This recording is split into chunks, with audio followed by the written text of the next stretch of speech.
La verdadera historia del desastre nuclear que conmocionó al mundo. Ese es el libro que hoy les proponemos. Una lectura imprescindible para quienes estéis interesados en conocer algo más de aquel fatídico día 26 de abril de 1986, Chernóbil.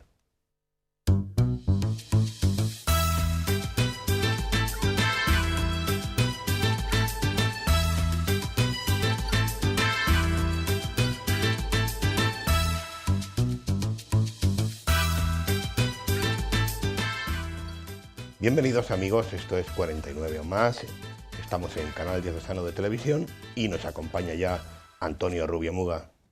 Bienvenido, Antonio. Muchas gracias, aquí estamos con un libro que es una temática que hemos traído en alguna ocasión, porque es una catástrofe provocada por el hombre. Hemos hablado aquí de Fukushima también y hablamos de Bhopal. Yo creo que son las tres grandes catástrofes no naturales producidas por el hombre de la historia, y de hecho yo creo que con este libro espero cerrar un ciclo, porque como alguna vez he hablado, hay libros que tú buscas y libros que te buscan, y un día en una librería pues me la encontré, y mira por donde yo no sabía que era un libro famoso por la serie que se ha producido.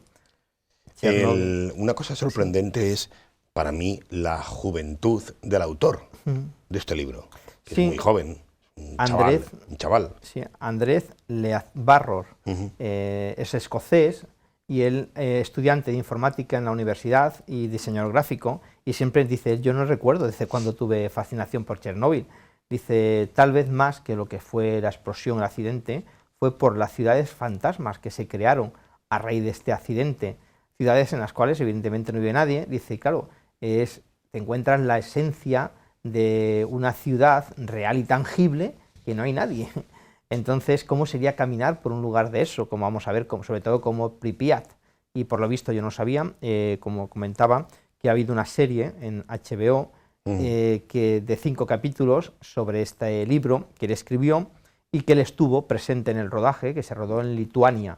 Y como hoy en día pues debe ser algo de moda que la gente tiene visitar a estas ciudades, como vamos a ver, que están completamente desiertas, sin tener miedo a la radiactividad que todavía queda en esos sitios. Bueno, hay gente pató que dice el dicho, ¿no, Antonio? Sí. Bueno, vamos a arrancar. Él lo hace haciendo un poquito de historia. Sí, desde el principio, él desde pequeño le ha fascinado este mundo, ha leído cantidad de libros sobre Chernóbil, pero claro, él dice que son libros demasiado técnicos. Entonces, sobre un acontecimiento para él de los más increíbles y más significación en la historia global de los últimos 100 años. Entonces, muy poca gente entiende lo que ha ocurrido. Y cuando él accedía a través de esos libros, se daba cuenta de que era difícil. Entonces él quiere hacer un libro que sea accesible a todo el público, contar los hechos como yo lo veo, dice, y presentar esos hechos así, sin distorsionar nada, que es lo que ha sucedido en muchos. Y realmente es así, porque mis conocimientos de la energía nuclear son y seguirán siendo nulos, pero lees el libro y a cualquier no iniciado en la materia, perfectamente es entendible desde el primer momento. Entonces, él también relata el viaje que realizó a Chernóbil en mayo del año 2011. Su primer viaje que hizo allí, pues para visitar eso que a él le llamaba la atención, la fascinación de esas ciudades fantasma. Yo creo que esto es importante, porque a veces cuando tenemos este tipo de libros la gente como que se retrae un poquito, pero yo invito a leerlo porque es que absolutamente lo contrario. Es un libro muy accesible, cantidad de datos que me encantan, cantidad de historias que yo creo que es que te enganchan, es como si fuera una novela, pero real. Bueno, cuando él quiere hacer un poquito una explicación de el cómo se ha llegado, ¿no? Y entonces empieza a hacer un recorrido de lo que podríamos decir la historia de la energía nuclear y se va hasta el matrimonio Curie, ni más ni menos. Hablamos de finales del siglo XIX, y habla del fenómeno de la radiación, este matrimonio que fue el pionero en estudiar lo que es la radiación, los primeros logros, y de hecho ahí están sus premios Nobel de ello, y de sus hijos también. Es muy curioso, no sé si alguna vez te he contado una pequeña anécdota, cuando íbamos visitando, paseando por Villa Salvador, había un colegio allí que se llama Marie Curie, y me acuerdo que una de las hermanas me dijo, padre, ese colegio Maripuri, ¿quién es Maripuri? Y le tuve que explicar a la hermana quién era Marie Curie, mucho más lejos de Marie Curie, que ya se pensaba. Bueno, entonces ellos descubrieron lo que es la radiación a finales del siglo XIX. Y aquí en este primer capítulo es muy interesante, pues no solamente descubrieron el uranio, sino también el torio, el polonio y el radio.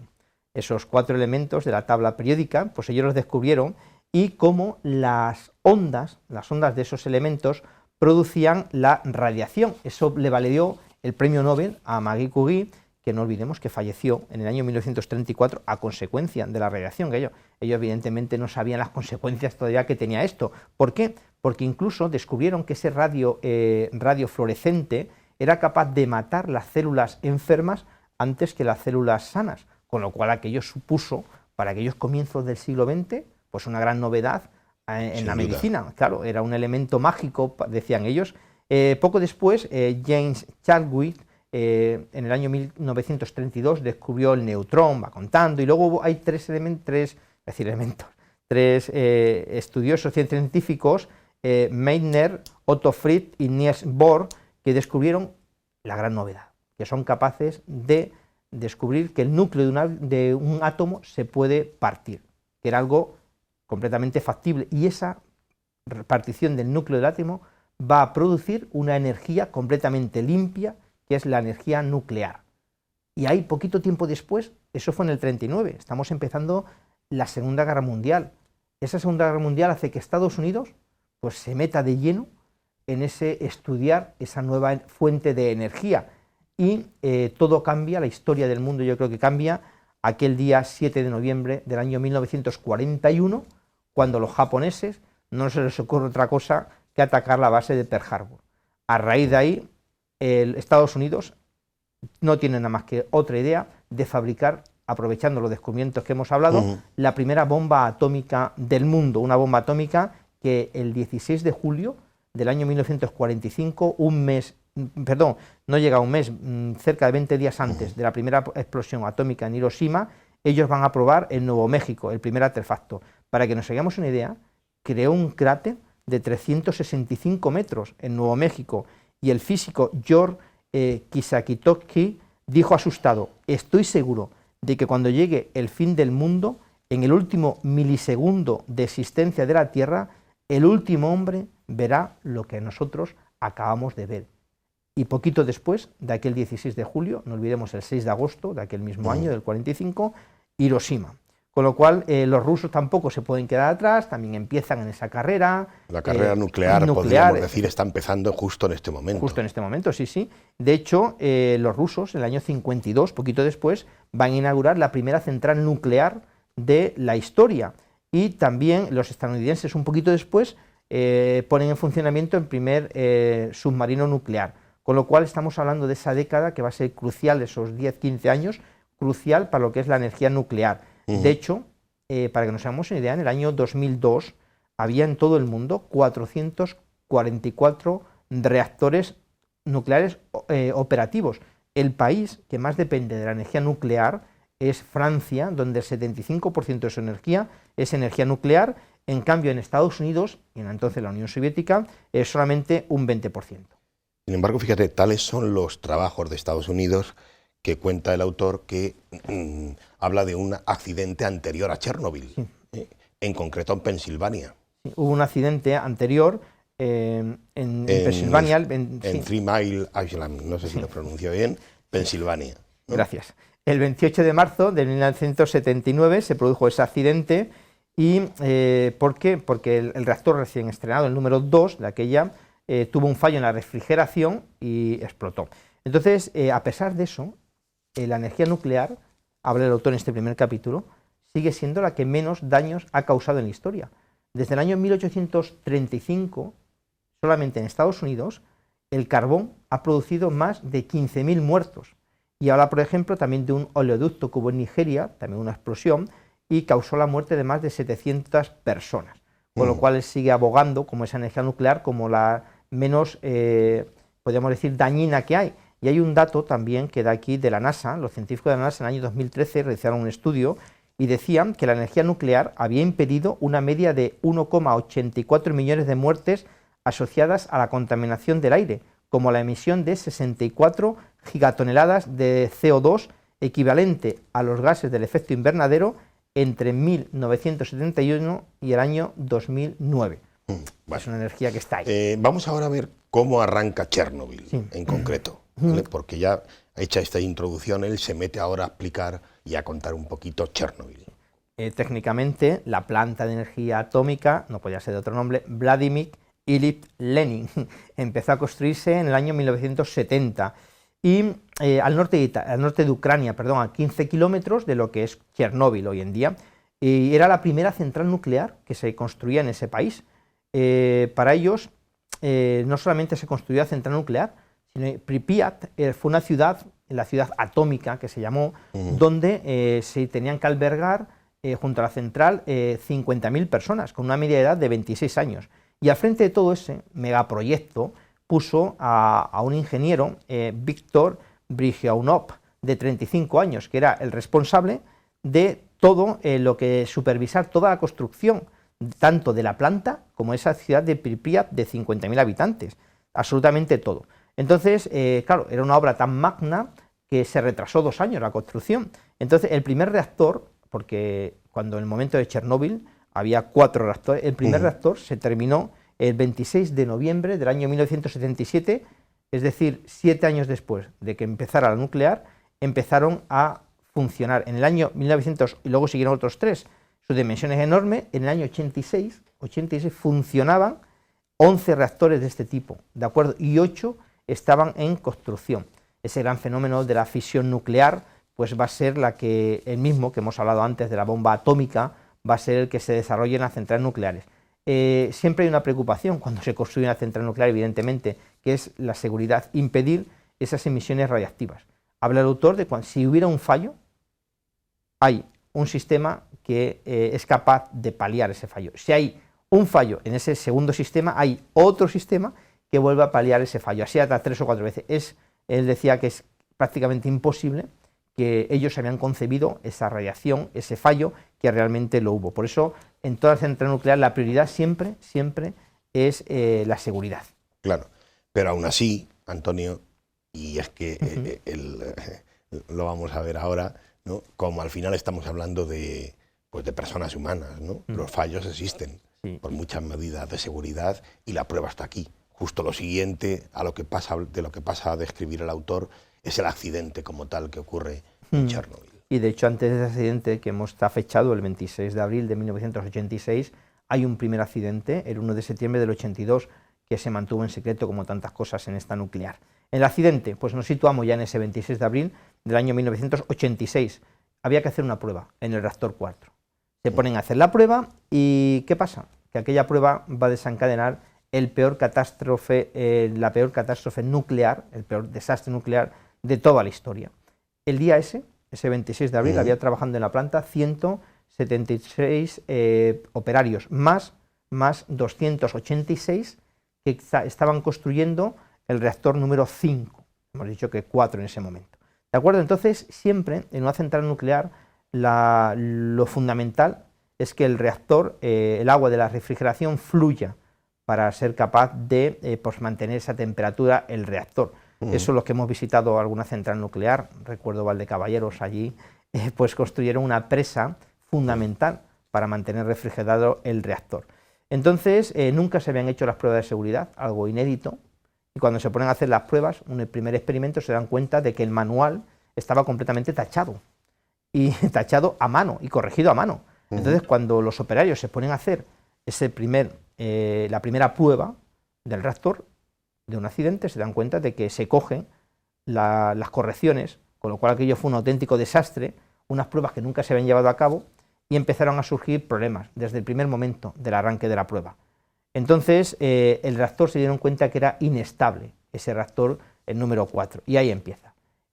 A la 1 de la madrugada, por eso el libro se titula Chernóbil 01, la 1 de la hora, 23 minutos, 40 segundos, pues un poquito antes, la turbina número 8 se había desconectado, y entonces hubo un personaje que pasará a la historia, Alexander Akimov, de 32 años, accionó el botón de la parada de emergencia APS-5 para activar el mecanismo de seguridad.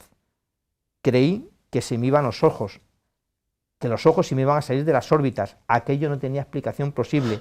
Estaba claro que no era un accidente normal, sino algo mucho más terrible. Era una catástrofe. En 4 segundos después de parar esto, en 4 segundos, se produjo una rotura. Se detuvo el flujo refrigerante que decíamos del reactor, el agua, y se provocó una explosión de gas que hizo que la tapa del reactor, que pesaba 450 toneladas y 3 metros de espesor, salía disparada como si no fuera absolutamente nada. Y se produjo, se quedaron al descubierto 50 toneladas de combustible nuclear que rápidamente fueron arrojadas a la atmósfera. Aquí vino uno de los grandes problemas, que la atmósfera contaba a partir de entonces esas 50 toneladas dispuestas a vagar a tenor de donde las nubes lo llevaran y el viento. Tal es así que a día de hoy en la zona hay radiación. Sí, la radiación, bueno, se mide por muchos, se habla aquí, de muchas denominaciones, y él va a utilizar los Roentgens, que es para que nos hagamos una idea, una persona al año puede recibir un 0,1 de Roentgenes al año. Pues aquel momento, cada hora se producían 30.000 Roentgenes a la hora, lo con cual una auténtica barbaridad. Él habla de los trabajadores de la nuclear como auténticos héroes, porque gracias a que se quedaron allí y fallecieron, se jugaron la vida. Se jugaron la vida y fueron capaces de impedir que el fuego producido se expandiera al resto de los reactores. Claro, aquello hicieron que no se provocara una segunda explosión y pues ¿qué hubo que hacer algo? Pues hubo que dar una respuesta de emergencia. Nos ponemos a las 2:30, cuando había pasado, pues eso, ni siquiera una hora, pues aparece Víctor Bryukhanov, el director, e intentan tapar esto. Yo creo que de las cosas que el autor dice que nunca vamos a saber las verdaderas causas de la explosión, ni los verdaderos culpables, porque eso está completamente, se intenta hacer un juicio, que lo vamos a ver ahora, pues a las 2:30 ya aparece el director y se da cuenta de que el accidente es grave, mucho más grave de lo que él pensaba. Informa a Moscú, a sus superiores, y allí no se hicieron caso de las radiaciones, del nivel de radiaciones. Hemos hablado de 30.000 Roentgenes a la hora, una barbaridad. Entonces llegaron esos primeros bomberos, también importante, y empezaron a echar agua para apagar el fuego. Aquello que hizo, pues que se provocara también la cantidad de partículas radiactivas se añadieran a esa primera nube que hubo tóxica. Había que evacuar las ciudades, en primer lugar Pripyat, que estaba eso, cerquísima. A 3 kilómetros. A 3 kilómetros. Se habló de evacuar ciudades a 10 kilómetros. Al poco tiempo, había que evacuar ciudades a 10 kilómetros. Y luego incluso a 30 y así hasta 60 kilómetros se evacuaron.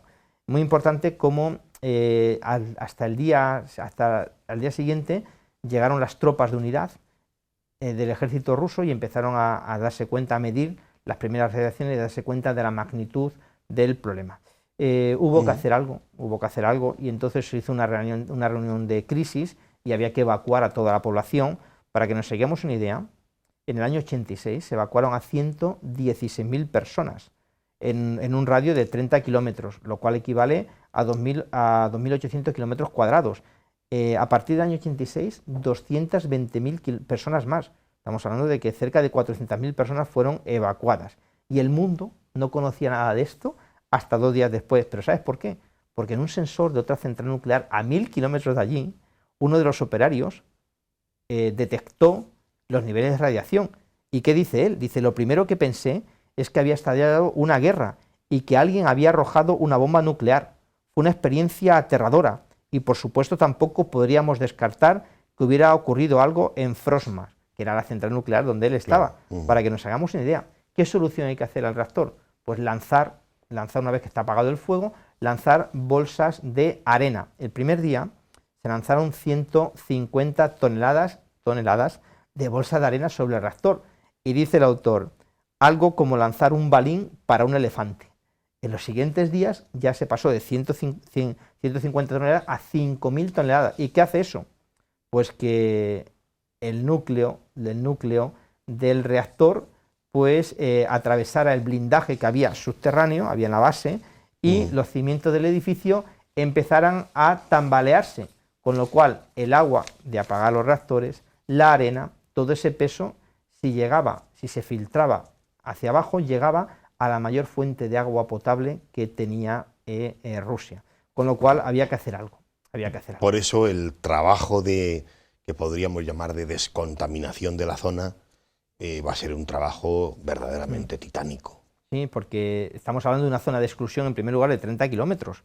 Y había que limpiar de polvo radiactivo todo aquello y de escombros. Y ahí aparecen unas personas muy famosas porque los liquidadores. ¿Qué eran los liquidadores? Pues eran personal militar y personal civil que en un primer lugar, en el año 86-87, fueron 240.000 personas y se aumentaron hasta 600.000 que se jugaron la vida en esas tareas de descontaminar todo. Turnos que iban desde 10 minutos hasta 10 horas, dependiendo de la proximidad y de la reactividad del lugar donde ellos estaban trabajando.